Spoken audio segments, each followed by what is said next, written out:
What can be cooler than the god of thunder beating the shit out of a guy in a prison? Maybe him doing that with a fire fist?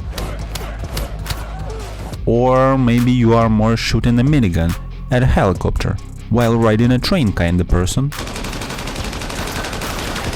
Latest Netflix blockbuster action movie tops the category, but is it worth our time? Chris Hemsworth deserves his own action franchise of a one-man army who alone destroys armies of trained guys with guns. I don't know, is it some kind of an achievement to have it, as every major male celebrity has it? Cause we have this, before that this, and before that only these few movies. The question is, do we even need more? The only thing that changes is the name of the guy. Thing that doesn't change for sure is this. How do they do that?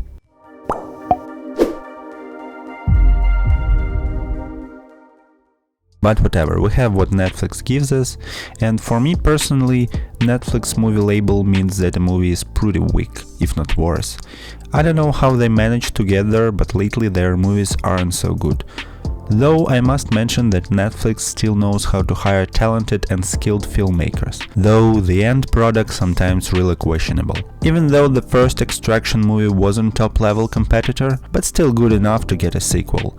And again, Tyler, what was his name? Oh yeah, Rake, needs to extract somebody. A retired tough guy gets back to business as his love interest is involved and fights a bunch of bad guys. One sentence plot challenge. Tyler, the strongest Avenger Rake, is barely alive after Dhaka. His team finds him some kind of a house in Austrian mountains and he's free to do whatever he wants there. So while he was watching football in German, his ex-wife's sister, who was really into bad guys, was married to a Georgian terrorist who got a +1 to a prison for his wife. Though she had enough of toxic relationships, so she managed to communicate with her sister on the other side of the globe while being locked in a prison under total surveillance. Her sister sends Idris Elba to ask her ex-husband to help. Idris Elba plays the "it's for your wife" card. So Tyler has nothing else but to do a training montage and get to the job. The other one. Try again.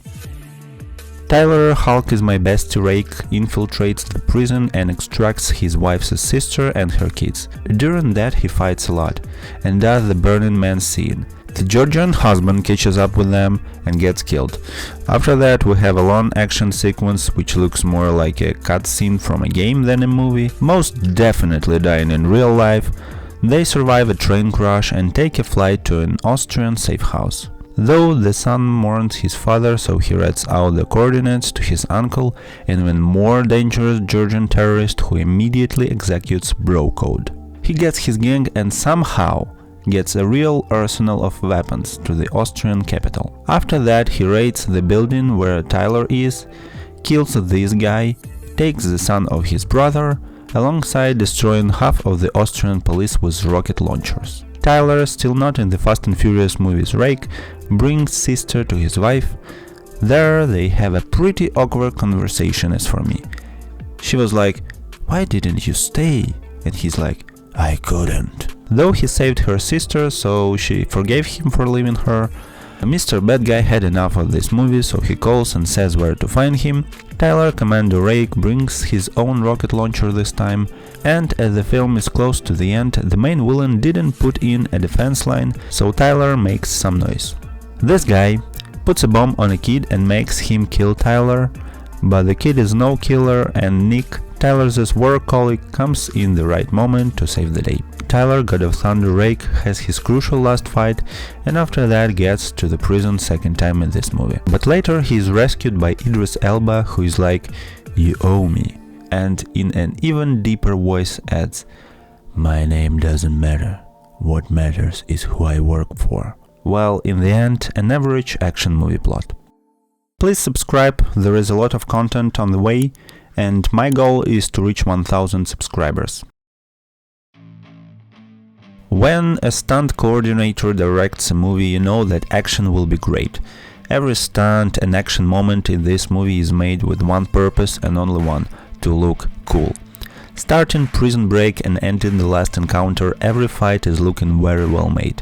It's like they were, if this doesn't look insane, we don't take it. Chris's fight in prison with a burning hand is one of the greatest action movie moments, though I think that the better prison fight was in Raid 2, and that's the main problem of the movie for me.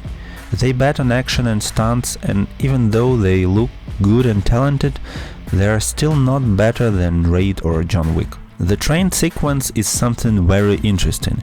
It is a lone action sequence happening as a part of the prison escape, and watching it you feel it is like a cutscene from a game, because of its camera, exaggerated character actions and overall level of events. And here we come up to one of the strongest moments of this movie and franchise in general, the camera work during action scenes. It's really on the other level.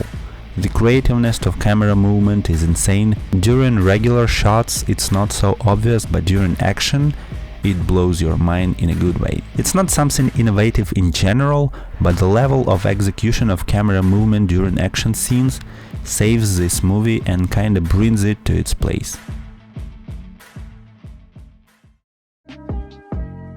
Chris Hemsworth does a great job performing action scenes, though it's not holding the power of a star. Still, the actor does a good job. I doubt that anyone in this movie does it better. I enjoyed a lot when they took real Georgians. The cast is pretty strong, though the most famous name is Chris Hemsworth, and the movie is mostly about him. The actress who plays Nick Khan got the closest to Chris's performance. She's appealing, strong, she saves the day in the end, and the most interesting, she survived more crashes than anyone.